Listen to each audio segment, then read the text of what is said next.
It's drafting under the influence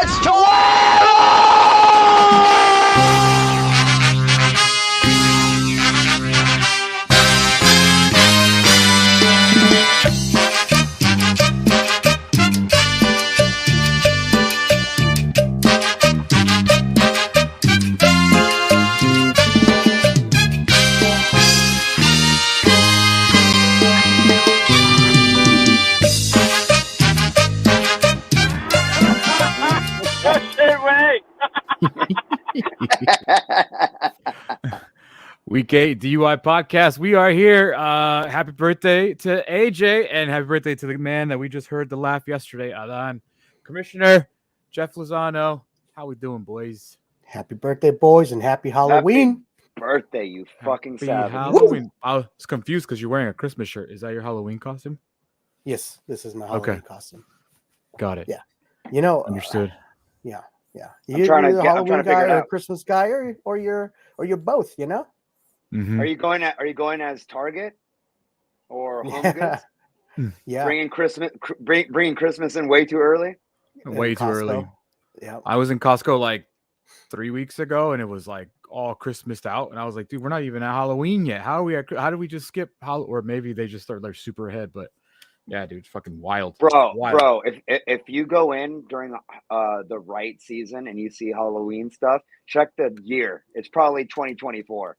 It's like they're so fucking ahead that it's maddening. And I fight about this with Carla all the time because she loves it, she likes it, and I'm like, this is the stupidest thing fucking ever. But anyways, it's not that show. Anyways, well, welcome Not back good to for San Diego too, procrastinators. Jeff. I don't know if you were back for last week's podcast that I missed, but welcome back to San Diego, my friend. Yes, this is day 2. This is the first Tuesday in more than a year and a half that I am San Diego resident. So thanks. And you're back in the office all the time now? Yeah, I'm gonna try to be back in the office. Like I got a new kind of gig that's gonna have me on the road a lot more often, but my office will be bars, hopefully. Ooh, poor you. Literally poor. That's you. Yeah. Poor you. All right, boys. Well, week 8 in the books officially. And listen, I don't know what the story of the week is, but I know this. This beer bitch watch is fully on right now. 8 weeks to the season. Listen, I know AJ sent like, oh, I hit the magic number 4. Bro, that is not. I don't even feel. I barely feel comfortable at 7-1 now. Like legitimately, like the chances are like 5-6, you're probably okay. But like to feel comfortable right now at 7-1, I'm like, okay, there's no way Ortiz is gonna pop off 5 wins at the end of the year. Like there's no way. So I feel like safe. Not mathematically possible. But if you're Ortiz at 2-5, is that no 2-6? If you're one of the 5 guys at 3-5, yeah. So I'm just now like looking at the thing. Or if you're even 4-4, which is 5 through 14 of this league, it's wide open, boys. It's fucking open. Wild. It's awesome. And there's just one win separating you from the very bottom of the standings and a playoff spot. One win. Oh, for the playoff spot, yeah. But I think honestly, if you poll everybody from 5 to 14, I think the concern for BB is higher than the excitement for playoff. What did you say? For sure. Always. It always is. Because I think there are guys that like, oh yeah, I'm better than 4-4. But if like, let's say like I pointed it out yesterday. If you're Thabo right now, like, bro, you've scored the second most points, but you have the second most points scored against, and you find yourself in 8th place at 3-5, 1 loss away from being in the like officially the beer bitch. Like you know what I'm saying? Like I think Thavo's okay, but I can't say that confidently because you don't know. You don't know. He's not okay. No one's okay except for those guys on the upper echelon. I mean, I'm going to use Jeff as an example. Sorry, my boy, but you started off hot, 3-0. You're at the top of the table with points final, and then you've gone and lost 5 in a row, and now you're sitting there at 3-5. So it doesn't matter how good you were if you're not getting the wins. It's the points final is important because it's going to be the tiebreaker. It's very important. Yeah. So it's very important to come in. It's going to come into play. And it's very important. And it's very good that you started off the season hot. But now you're in a risky situation because, you're not just you, but other people that are declining. Those your teams are coming down, and now you're at the risk of an injury and a couple losses, and now you're really in trouble. Dude, and the same is going to be said about everybody that's let's see, four and below, right, on our rankings. And the sad truth, but the exciting truth, is that it's the fucking Wild West. And honestly, the fact of the matter is that, and I'll say it again, and this goes out to Richard specifically, it's like everybody thinks the fucking sky is falling, and on the opposite end of that spectrum, everybody thinks that they're in the clear. And it's, dude, no, you're not. You're not in the clear until it mathematically can't happen anymore. No one's in the clear, right? And that mathematically thing has a lot to do with who's at the fucking piss poor bottom and how far away are they from being in the mix again. And I don't know. I don't care. I'm not even. I should be scared, but I'm more excited. Yeah. This is awesome. Mathematically, even I'm not out of it, and I'm 7-1. Like mathematically, I'm not. Like so, like that. Yeah, you're right. Like I think mathematically, literally everyone's still in it, that's exciting. We're fucking halfway through the season, more than halfway through the season, and the way I look at it is this: because the rule changed 2 years ago, Sam's, to points 4 is the tiebreaker, or was it? Is this the second year we're doing it? This is the second year, yeah. So, like, when you look at it, Ortiz is really kind of fucked when you really look at it, because he is 60-some points behind Samson, who's second to the bottom. And the way he's scoring, he's barely scoring 60 points a week. So to make that ground up, you're going to have to – and by the way, you can drop 160 randomly. Everyone can do it. Like, it just – you never know. He dropped 100 and something last week. Yeah. Ortiz did. So it's just really fascinating because I didn't even know you could do this. I've been looking for it on the desktop because I'm always on desktop, but you could like organize by points 4. And it's really fascinating to see. And that's why I sent that text yesterday, because it's the first time I found it.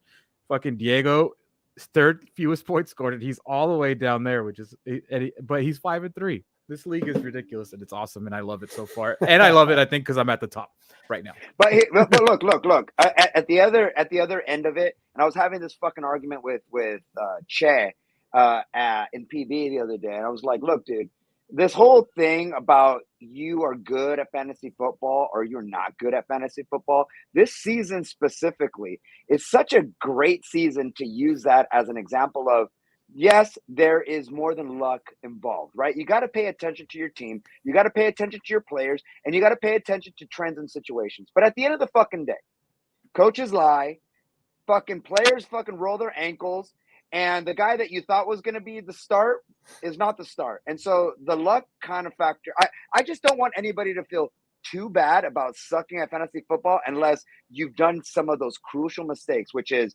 you didn't bench a guy when he was not set to play, or the news has come out that he's the number 2 and you have a better option. But other than that, this is pretty awesome. It's kind of wild, dude. Man. There's definitely shitty teams, but yeah. The only thing I would add to that is I'm not here to tell you that it's not luck, that luck does not play a factor. But I think the things that you outlined right now, they just add to the strategy. It just means the strategy of fantasy football just gets even that much more deeper. Yeah, are you gonna draft Bijan Robinson next year, knowing that Arthur Smith is such a dickhead about fantasy football? It's almost like he's purposefully being a dick to hold out Bijan and not tell anybody that he wasn't going to play. That was a big fuck you to Vegas and fantasy football. Well, they got reprimanded, didn't they?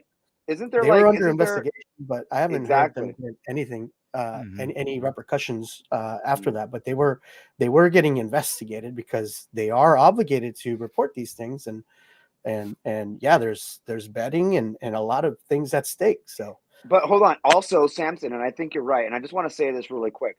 There's also this idea that your starters for the first half of the season are going to remain that.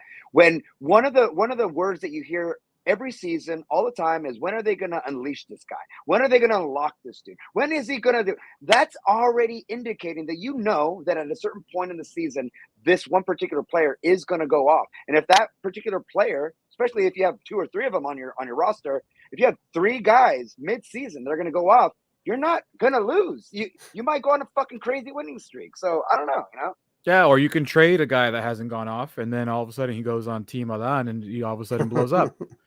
Gus Edwards, or it could be me going 2 and fucking 5 or whatever with my same starting lineup, with the exception of my kicker and my defense. That team that I drafted put up these kinds of points. Yeah. Or you can tinker your way. You could tinker your way into AJ, who I believe is not even in our beer bitch graphic right now. So there's a lot of different ways to approach your fantasy football season. But since we're here, same with might as well. We're talking about this fucking thing, so we might as well show it.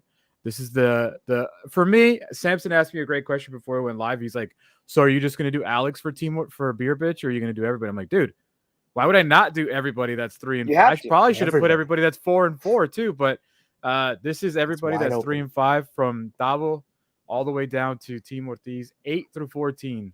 That is 7 dudes officially this week's beer bitch watch.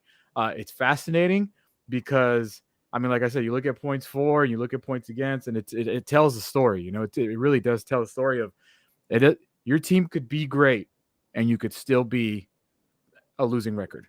That's just the way it is, and it's fucking great. So, whoa, that's not the way I want to do it. There it is.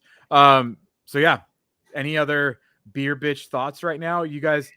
I do. I think that you're going to see a different picture two games from now. 2 weeks from now, I think you're going to see a lot of a more narrow picture. This is the week of the confusion. This is the week of everybody's like, oh my God, what if I'm it? In the next week, you're going to get a little bit more precise, and then in that following week, you will have a good idea. You will have a very good idea of who the fuck should really be on this watch. Yeah. Well, I think the regular season ends week 14. Yeah. So we have correct. We have 1, 2, 3, 4, 5, 6 weeks left. 6 weeks remaining. And so, and Patty, I just want to point out, like, mathematically, like, the number for you, maybe you're thinking that you're not out of it, but you got to think about all the matchups that are happening. Like, not everybody can win every week, There's winners, but I'm just saying, like, mathematically, officially, if I win one more or if Alex loses one more, then I'm out. I'm clear officially. But yeah, I mean, you look around, it's probably I'm safe. Like, but I don't think that. Do you think guys with 5 wins feel safe right now? No, and they shouldn't, because they can go on a massive losing streak. Unless there's like real belief that Alex's team is that bad. It is, but it's an uphill battle for Alex. Mm-hmm. But some of these 5 and 3, 5 and 3 teams are going to play some 3 and 5 teams, 4 and 4 teams. Mm-hmm. They're going to play you, and just mathematically, because of the matchups, there's just no way that anybody's going to, like, you would be the last one. There's not enough wins to go around that would put you at the bottom. So I'm here to tell you that you are safe from Beer Bitch, even though you might not feel like it, and you don't want. No, I feel safe. Yeah, and but now I do. Now I do. Melendez in the comments here, he thinks 6 is the magic number. Probably. If you don't fuck it up, look. I mean, would anybody guess that Ortiz is going to win 4 of the next 6 weeks? Probably not. You got to look at it. You got to look at a strength of schedule. And look, dude, I beat you, Patty. I beat you. And I beat you before I went on a massive losing streak, right? Mm-hmm. And I would say, and this is not just me by myself, but personally, just for this example, I lost 2 games on 2 bad decisions that I didn't think were bad decisions, but in retrospect, were poor decisions on who I was going to play and who was going to be on the bench. I think I'm not the only one that has a team that if you structure it particularly right that week, you can eke out a win. I should not be with that record if I would have made a better 2 decisions on my lineup. So what I'm saying with all of that is that if you're just going to look at your strength of schedule going on and who you're playing and your starting roster, I don't know. I don't think that it's limited to that. I think you can still have Ortiz eke this out with some right decisions, and then a guy like Davo go in a shitstorm by making the wrong roster moves. So that's what makes it exciting. I think this is great. Yeah, it's really, really cool. But look at it this way. And it's decisions. Everybody's making dozens of decisions every single week. If Victor would have played Kendrick Bourne over Nico Collins, which is not ridiculous, it's not like, Kendrick Bourne's the only guy that's been doing anything for the Patriots offensively, like for a wide receiver. If he would have done that, he would have beat me, and now he would be 7-1, and he would, so it's just like those little margins. And I've had close calls on Monday nights like 4 fucking times this year already, because I'm taking everybody's best fucking shot. Jeff being the prime example of scoring like 195 against me. So it's these razor thin margins, and you look around, it's not like everyone's getting their ass kicked. Everyone's like, there's a lot of guys scoring above 105 points that you probably feel safe if you score 105. But if you look around, like a lot of dudes are scoring that many points. So today was this week was a particularly high scoring week. You had the average is like above 100, easily above 100. Yeah. You only had 3 guys scoring below 100 this week. Yeah. I love how like Ches in the comments saying Ortiz is that bad. Like, there's something about Ches saying it because he's always so confident in everything.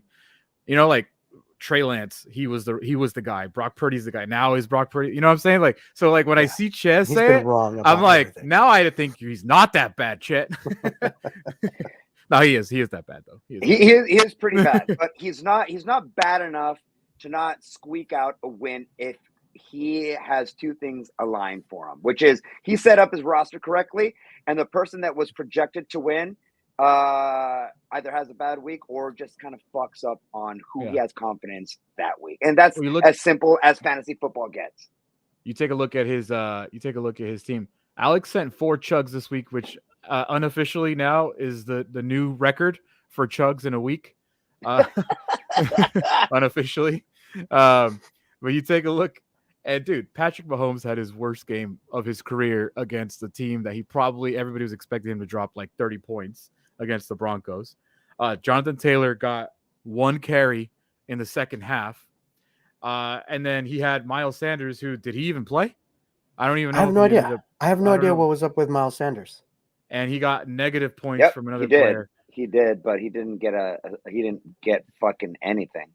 Yeah, I mean, the Colts defense, they played, and Jeff, absolutely all the offense in the world. They're playing the Saints, and they give up 38 points. And the Saints are not fucking anything offensively to be like writing home about. So it's just like horrible.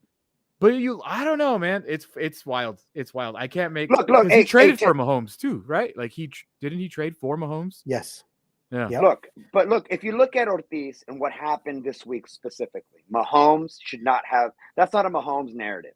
Jonathan Taylor, I would say, okay, I'm leaning towards a little bit like that's the best guy you got. You gotta play him, but you gotta temper your expectations because it's been very apparent that Zach Moss is still a part of that running game, and so you got to be like, all right, I don't know how many snaps this guy or carries this guy's gonna take. Everything else, though, despite the Reynolds thing, it's so boomer bust that I can't say that bust. It's just I'm sorry, like you can't if that's gonna be your starting lineup, then you have. Or your whole roster, really, you got to expect that you might have a week that it's going to go off and that hopefully you lined it up correctly or it's not. And that's just Ortiz's situation right now, unfortunately. Yeah, it's that's what he is. So, well, if you look at Ortiz, here he is. This is the man that we're talking about. This is the man on draft day making these moves, making these decisions. All right. Man.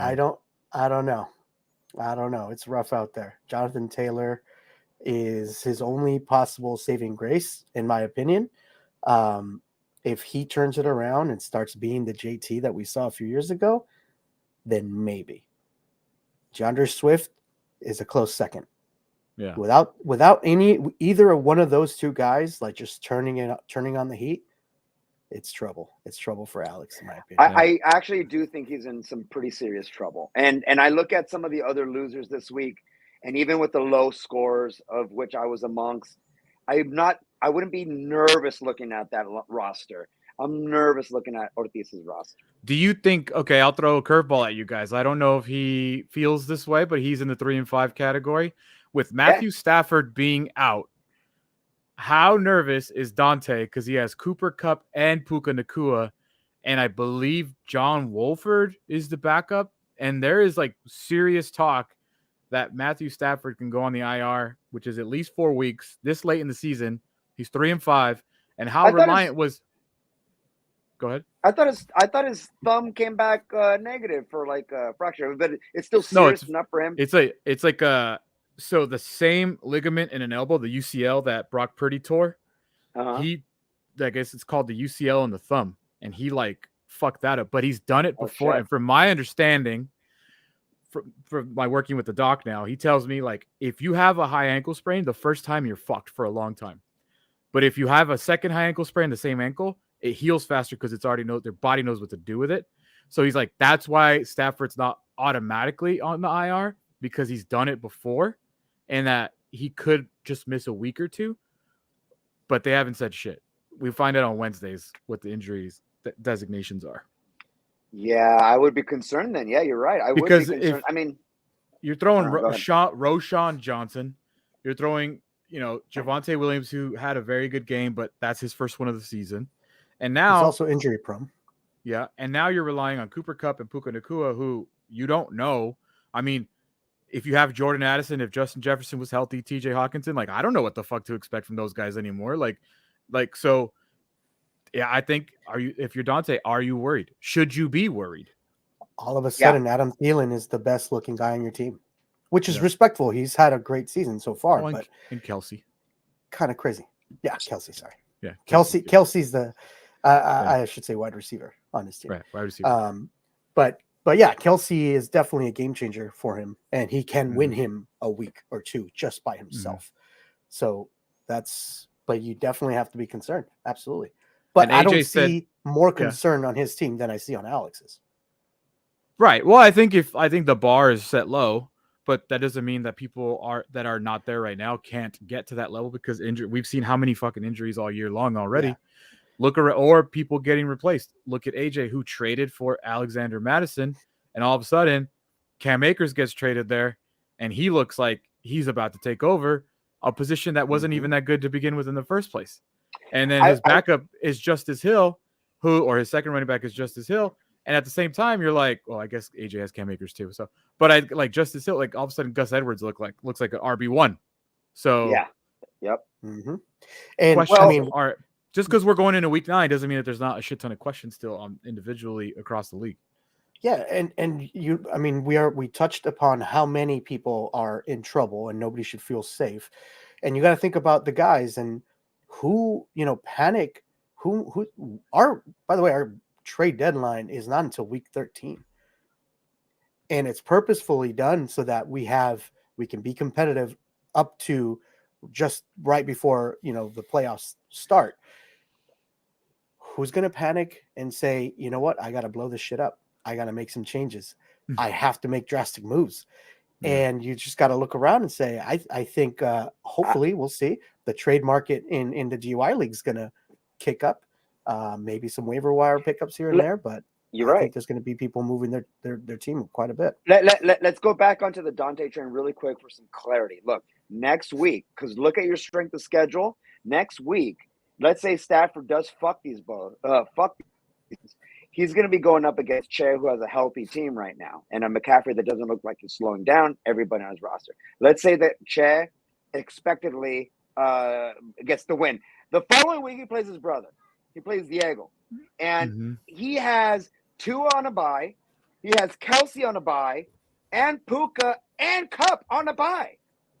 So you could almost maybe guarantee, unless he pulls a fucking rabbit out of a hat, that he's going to lose that week. Week 10, yeah. But week 9, he's playing Che, and Che has the Niners on a bye week.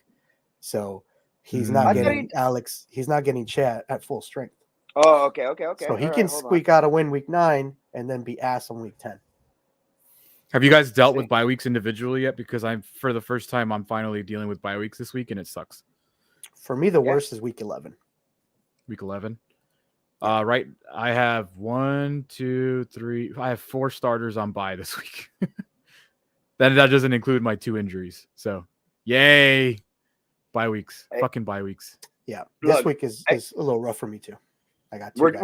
We're digging into Ortiz's team, and we're digging into Dante's team very specifically. One, because Alex has been atrocious, and Dante is a reigning champ, and so we're kind of like focusing on these two and where they lie on this, because Alex is obvious and Dante is, well, we want him to fucking lose. Sorry, baby, I love you, but we always want the champ to go down. But everybody he also else started off pretty shitty. He didn't have a good start to the season. That's true. That's true. He might have a good second half of the season, but nobody else's team is that miraculous. Like I don't think AJ's team is that miraculous that you're going to be able to guarantee that you got something going on. He's got some good players, but I don't know. AJ's yelling in the comments. Justice Hill catches passes. I get it. I've seen it multiple times. Well, how about this? Speak for yourself at J-Lo. You're the only one on 5 losses in a row, my dog. Yep. I am not you look at happy that. about You look that. at that team when Achan comes back. What does that do to Mostert? Chuba Hubbard. I don't know what the fuck the Panthers ever are. Olave. I mean, Derek Carr is Derek Carr. Luke Musgrave, not good because Jordan Love stinks. Yeah. And then you got the Zach Moss, Jonathan Taylor dilemma. Not worried about that. What do you feel about your chances here? No, I'm not feeling good about my streak. I'm not feeling horrible about my team. I don't think Mostert loses any viability. Yeah, he might not be the Mostert that he was in the very beginning of the season. But even with Achan coming back, I'm not worried about how that guy is running the offense, about how the coach is running the offense. He likes Mostert. He likes the 49ers. I thought Jeff Wilson was going to carve out, and that's yet to be seen, by the way. So I'm still worried about 2 things. Achan coming back and Jeff Wilson Jr. getting a cut, but I'm not too worried about it. Chuba Hubbard is slowly starting to, on a shitty offense given, but I don't care about that. I just need him to fucking get carries. And Chuba Hubbard is identifying himself as the number 1 on that backfield, and that's fine. Yeah. Now, Olave is the one I'm worried about. I'm fucking like, that guy is, I think, number 1 in air yards not gotten or some shit like that. Like, it's horrible, bro. I hate to hate on him, but I'm worried about him. Keenan Allen, not worried about it. Justin Herbert, I'm liking next week. Musgrave, fucking, I shouldn't have, my tight end was already fucking super weak. I could have won this week, but whatever. And the Saints are solid. Strength of schedule is not too bad. And honestly, I have T. Higgins, who is a healthy Burrow's looking his way. I think T. Higgins is going to be on the up and up, and Zach Moss is still involved on that running game, and the Colts love to run it. Olave makes no sense, man. The targets that he's getting is like top 5 in the league, dude. He's getting like 10 targets a game, but Derek Carr sucks so bad that it's just like useless. It's just useless, man. And then what was up with that play where Olave got screamed at by Derek Carr? And when you saw the replay, you saw Olave was he gave up on the route. And Derek Carr was just like, run. Like, what the fuck are you doing? Run. But he threw a terrible pass anyway. But, you got to think, what's up with their connection now? What is their relationship like after that? And then Olave went the same day. It's fucked up, dude. And honestly, the New Orleans offense has always been like weird in that way. You don't know who's going to feast. But Olave was that one guy to me that was going to come in and he was going to get the bulk of the carries. I will say this, and this is all speculative. Patty, maybe you can tell me something that I don't know. But he did almost have like an undisclosed, I don't know if it was his toe or his ankle or something like that one week. And I don't know if they're trying to hide something from us about Olave's performance capabilities. I don't know. All I know is that he's been an utter disappointment. Yeah, I don't know anything about. I don't remember hearing anything about Olave being injured, but I do know that the rumblings of Derek Carr pissing that locker room off with how demonstrative he is to his teammates. I've read that numerous times already about how, bro, you're not in Vegas anymore. You're not yelling at scrubs anymore. You're yelling at Michael Thomas and first round picks and Alvin Kamara, and you're not that good. So I think that Derek Carr is because you brought up why the fuck was he yelling? So you're not Tom Brady, bro. You can't really get away with that shit. If you're not going to perform to a certain level. So I don't He's know. one of the I don't know. cringiest QBs to me. He always has been. Never been a fan of his. I might have to bench him, Sorry. dude, and put in T. Higgins and if the next week doesn't shape up. But I will say this, dude, and Chad, this is for you.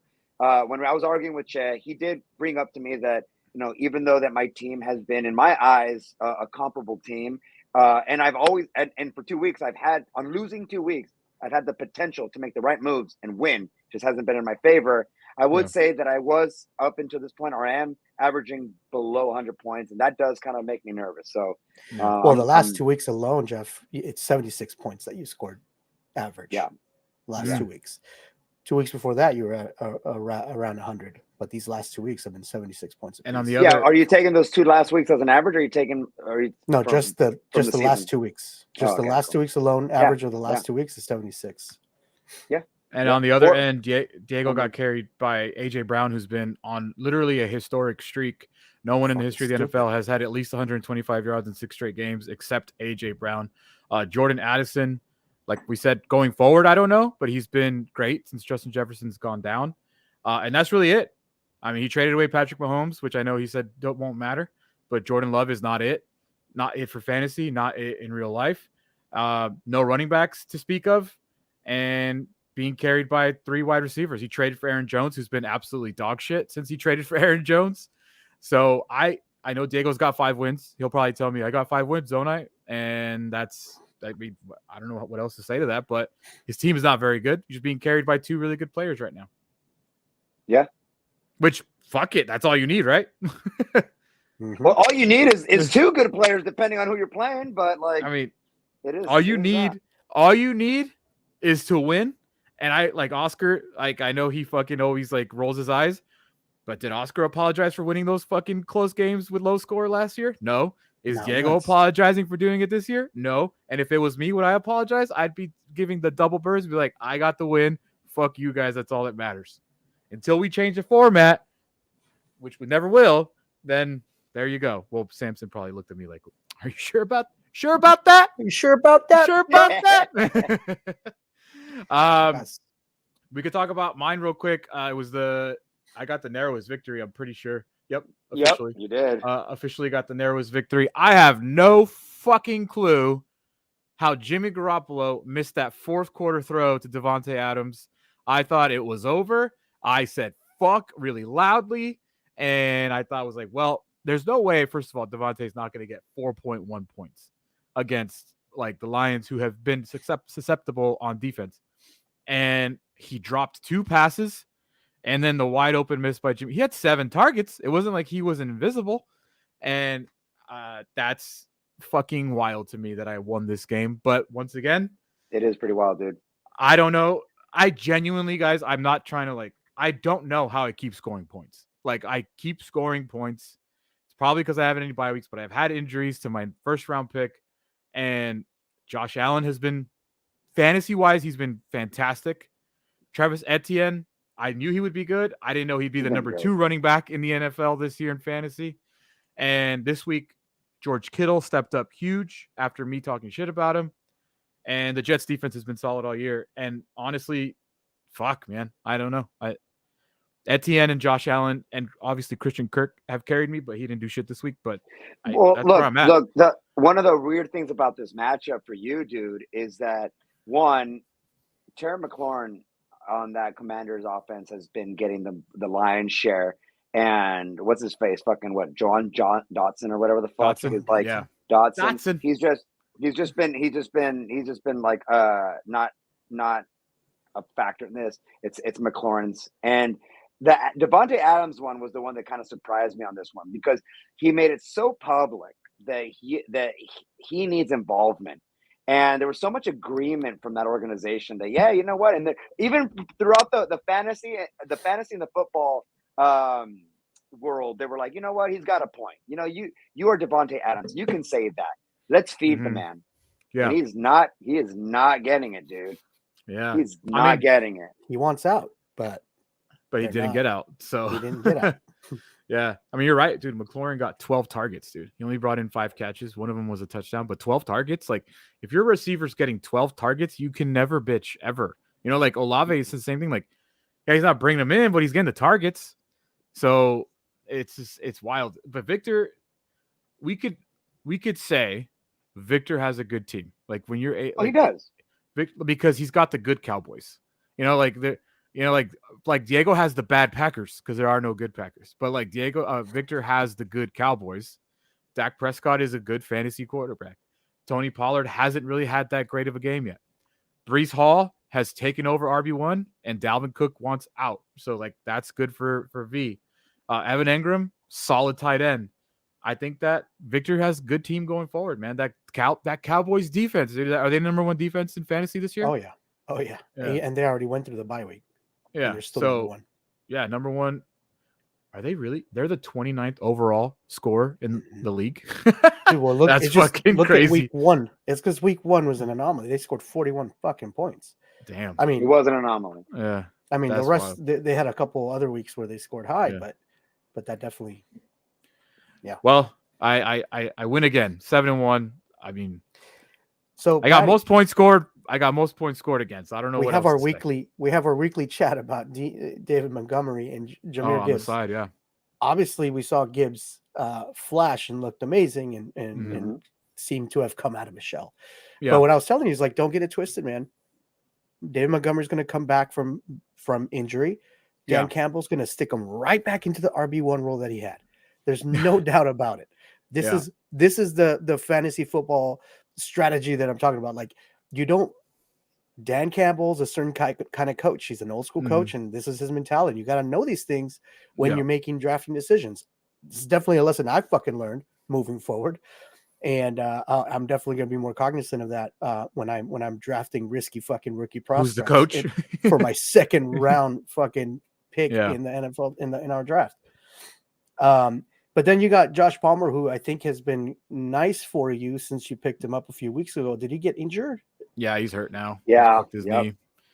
I'm rolling with Christian Kirk has got to play well. I'm benching Watson after the bye week, and my receiver position looks pretty light now until Justin Jefferson comes back, and then even then. And then you made this trade that I think weakened your team a little bit. Now in hindsight, I thought it was a good trade when you made it, but seeing James Cook's performance, it seems like you may have downgraded your team a bit. I don't know if you feel the same. Yeah, way, but I think when you made it, it was great. I think it's impossible to say I haven't because Gus Edwards has blown up back-to-back weeks, and all of a sudden they're giving him the ball where they just refused to give him the ball, and now they're giving him the ball, and now I'm like, what the fuck? But I mean, going forward, I was pretty upset that they signed Leonard Fournette, but I think that the Bills, that's more of we're done with Latavius Murray because he's got 5 goal line carries at the one, and he hasn't scored a single one of them. So I think Cook is the number one. It's just like he's going to get 12 to 14 carries. What are you going to do with it? And that's it. So moving forward, after bye weeks, it's Josh Allen, it's Etienne, it's Cook, it's Montgomery in my flex, and I'm going to have to figure out who to play with Christian Kirk at receiver every week. And, Rashee Rice, I had to play him last week. He finally didn't score a touchdown, of course, but I had got to play him again. They're going to Germany this week. By the way, NFL, fuck you. Stop it. Stop it. 6:30 in the morning. Dolphins. I like the 6:30 games. I like it a lot. I don't like when my team has a home game and they're fucking London. Bro, you fucking Snorlax. We're like sending messages at like fucking noon, and you're like, that's why you guys lose. You guys fucking wake up too early. I'm like, what time is it? I mean, I'm up at 6 every day, but like, my only point is this: like, I said this on my radio show the other day. I was like, okay, so the European soccer clubs, Real Madrid, Manchester United, Barcelona, they all come to America and they all play preseason games. Like, they don't give us real games. Give Europe all the preseason. Send everybody out there for preseason as many times as you want. Put them in Italy, put them in France, put them in Germany, put them in all the preseason. Don't give them Dolphins Chiefs. This should be fucking Monday Night Football, in Kansas City, not fucking Chargers Jets this Monday. You know what I'm saying? Like, the NFL, I agree with that. I understand they're growing, but they're people over there aren't going to be like, dude, Real Madrid played Manchester United in Michigan, and there was 115,000 people there for a fucking preseason game. Like if your people are going to show up just because they show up, don't give him regular season games. Anyways, I'm done. I'm off my soapbox. No, I do agree with that. I hate that my team loses a home game, and they're playing in London, which is not a fucking home game for them, but they lose a home game that otherwise they could have played at home. That's definitely shitty. Like so you don't think it's, but I do Miami, like 6:30 a.m. football. You don't think Miami going to Kansas City is a significant disadvantage? Oh yeah, like but now they're just both going to Frankfurt, so it's like, what the fuck? I don't know what to expect now. So I don't know. Anyways, that's my what other matchup we got to talk about? Which one did we miss? Next, they're all gonna. Richard you mean and what's gonna happen? Richard, dude, yeah. Oscar and Che. Ass level 8. I don't get it. 33. Well, he was panic level 3, then panic level 4, and he was like, it made sense because he was going by the losses. So he should have. If I see that he changed panic level to ass level, yeah, but it should have been ass level 5, right? Like, because now you have 5 losses. I don't know. Yeah, I'm very confused.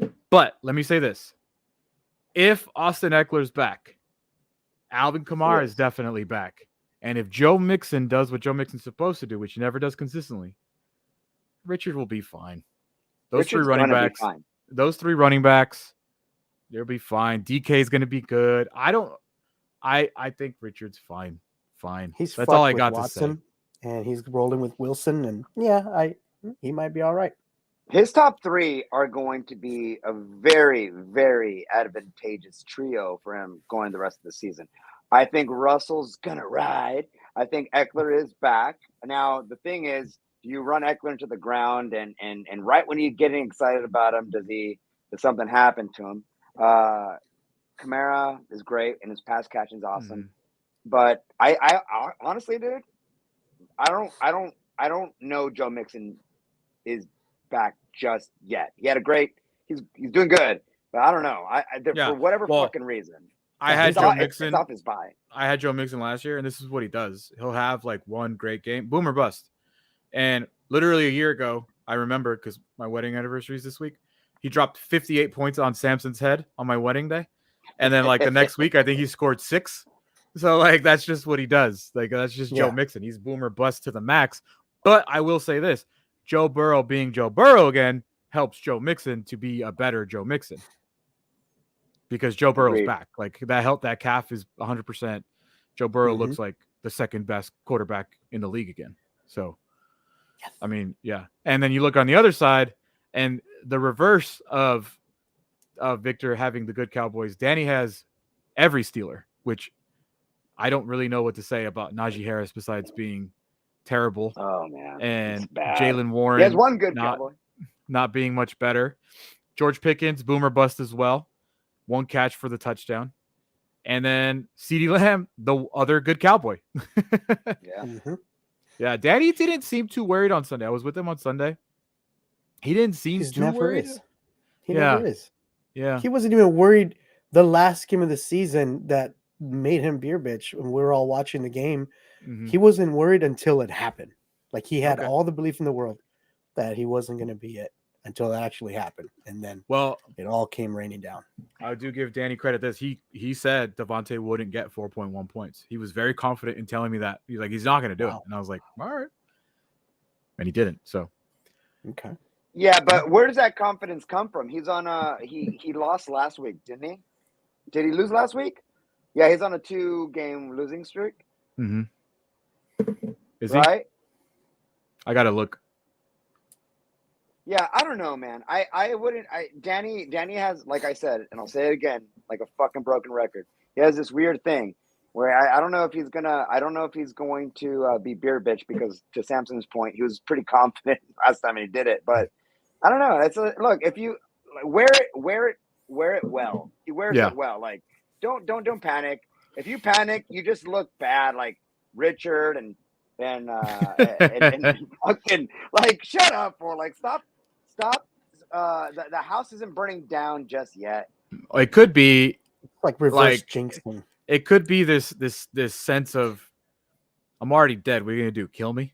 You know, I've already been the beer bitch twice. What are you gonna do? What are you gonna do to me? make me a beer bitch the 3rd time? Like, what do you want me to do? It could be that. You know, like what do I got to lose? Fuck it. Oh man, this is Yeah. fucking wild. He doesn't have 2 losses in a row, by the way. I just checked. He has Okay. 1 loss.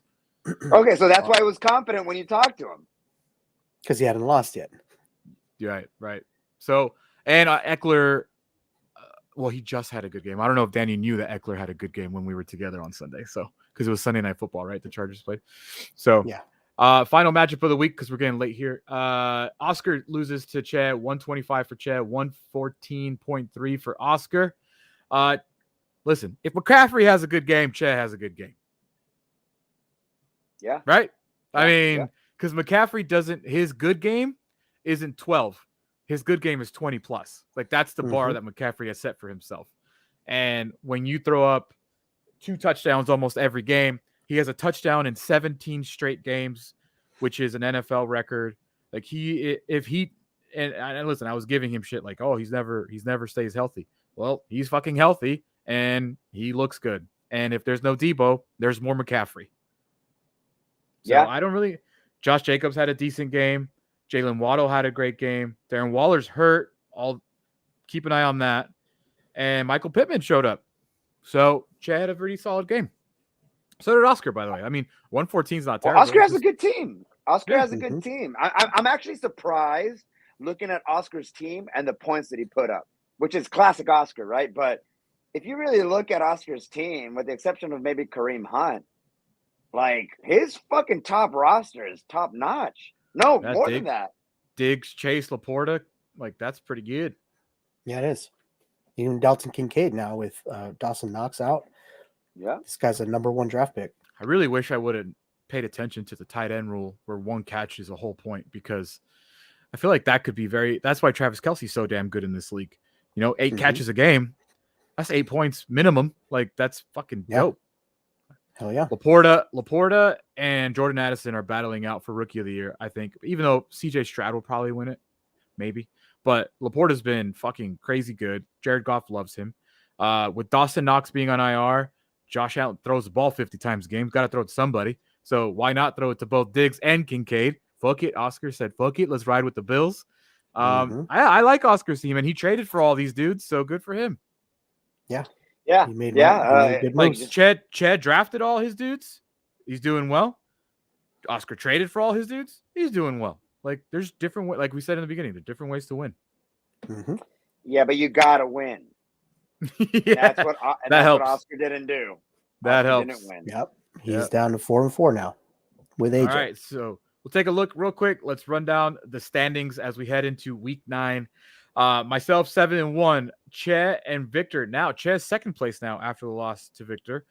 Che's 6-2, Victor's third at 6-2. Our only 5-3 team is Guns Blazing, even though we all say fraud alert. There you go. He's still 5-3.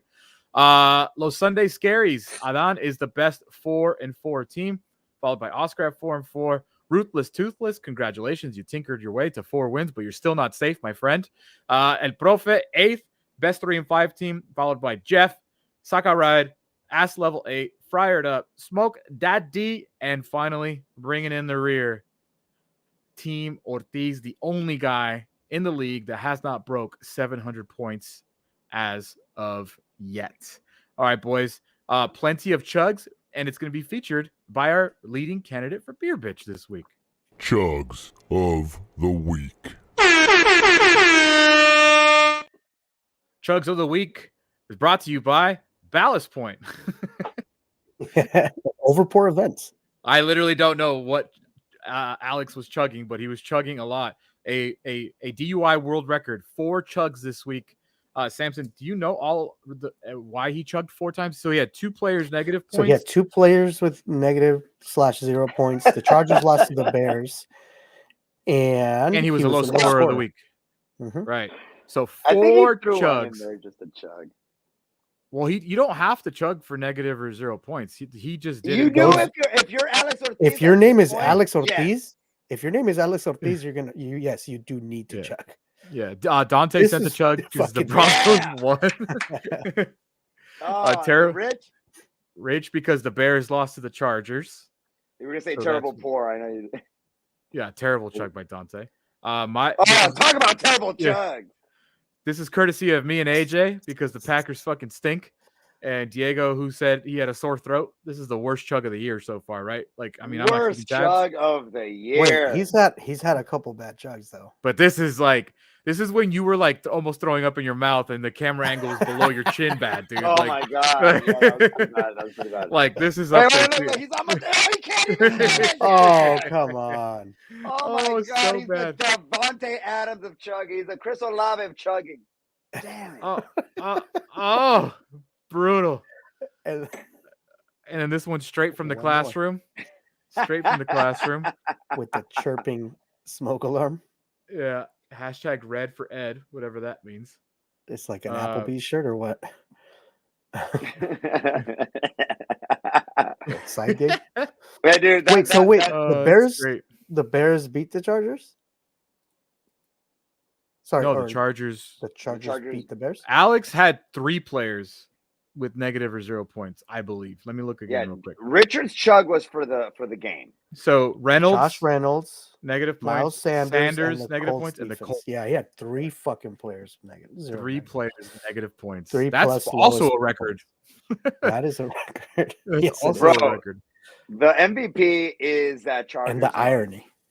But the irony of Alex demanding all these chugs for 0 all the points times and he then fucking bitched him about getting someone. fucked 3 times. Hey! I don't care how many times he's bitching about it. The man is a fucking man of standards. He's paid up his fucking chug. Of course. Alex Ortiz, fucking love you because you're doing it, and I don't know if it's out of punishment or out of pleasure at this point for you, buddy. But I'm glad that you're keeping it alive. We got a lot of chugs on the line this week. Sure, he did. Let's give the man kudos, but it's really the opposite. There's only one person who isn't doing it. Everybody else has been doing it. So to be fair to Alex, yes, thank you for doing it. But everybody is too. It's just Danny that isn't. So chugs on the line this week. Myself and AJ against Samson, Vikings, Falcons. Jeff and Richard, Bears versus Saints. Davo and Victor, Cowboys versus Eagles. I believe I'm not missing any. So those are the chugs on the line this week, coming up in week 9. Samson, waiver wire pickup of the week and final word. Oh, thank you for sending me up. Waiver wire pickup of the week. I haven't even I didn't do my research. I haven't looked at I was waiting for the trade deadline to pass. Pick up your boy Young Wei Koo. He nailed the game winner last week, not this week because they fucking lost. But I don't know if you guys saw that. He did an epic little helmet flip. The dude, when he plays in the dome. If he's playing at home, you pick him up and you stick him in your lineup, and he does well. He's a stud. I thought you were gonna say Will Levis. Yeah, I thought I was gonna say Will Levis too. I thought you were gonna say Will Levis, dude. No, those are the waiver wire pickups that I keep here to my heart. Thursday night game against Pittsburgh. All right. Okay. All right. Yeah. I think that it's when you look at who the Titans play, 3 games on the road. Will Levis, I'll say it right now, will not score 26.62 points in any of those 3 games because now they have tape, and now they're like, hey, this guy's not a dumb fuck. He knows he has DeAndre Hopkins on his team, so he just chucked it to DeAndre Hopkins all game. So, like, maybe let's cover that guy this week. So, anyways, I thought you were going to say Will Levis. No, I personally, I am not a believer in Will Levis. I wouldn't pick him up. But just because he had 1 game against the fucking Falcons. Come on, who hasn't? And but what I think is interesting is like the non-existent Traylon Burks, they traded away AJ Brown. Yeah, he's terrible. Because they believed in Traylon Burks. Traylon Burks hasn't done anything. And then they paid DeAndre Hopkins. Yeah. Well, I got Josh Allen on my team unless his shoulder pops off. I don't anticipate playing anyone except Josh Allen. So I say this: my waiver wire pickup of the week, Joshua Dobbs. Oh. He's not even getting to start. He's not gonna start this week. But if that man with no fucking facial hair could be the number 12 quarterback with no fucking talent in Arizona, fantasy wise, when he can throw it to Addison, Hawkinson, and Jefferson and dump off to Akers and Madison all day, watch. But he's not even on the waiver. He's not even on waivers. Keep his name out your mouth. Well, He's got I just alopecia, sir. gave Who away. has Dobbs? Nobody. It's just that he's not starting this week, so he's not popping up under quarterback. You just got to search his I name. thought somebody had Dobbs. I had picked him up on a AJ had him for a minute, I think. Oh, okay, Yeah. that's probably. Yeah, what it you was. had him, you dropped him. AJ picked him up, he dropped him. He's on the waivers. Yeah, come prepared, Samson, with waiver. You know you've got to do waiver wire pickup of the week, man. That's lazy. Hey, man, lazy. I was honestly waiting for the trade deadline to pass before it did pass. Started. At 1 I o'clock. know. But I've been busy. Were you on Eastern time? Preparing. I've been working on some beer for tonight, man. We celebrate Halloween. These are my parting words for y'all. Have a safe and happy Halloween. Have fun with your friends and family. Whatever you're doing tonight, be safe out there and have fun. All right. Oh, that's cute. We'll talk to everybody next week. Adios, motherfuckers. Later.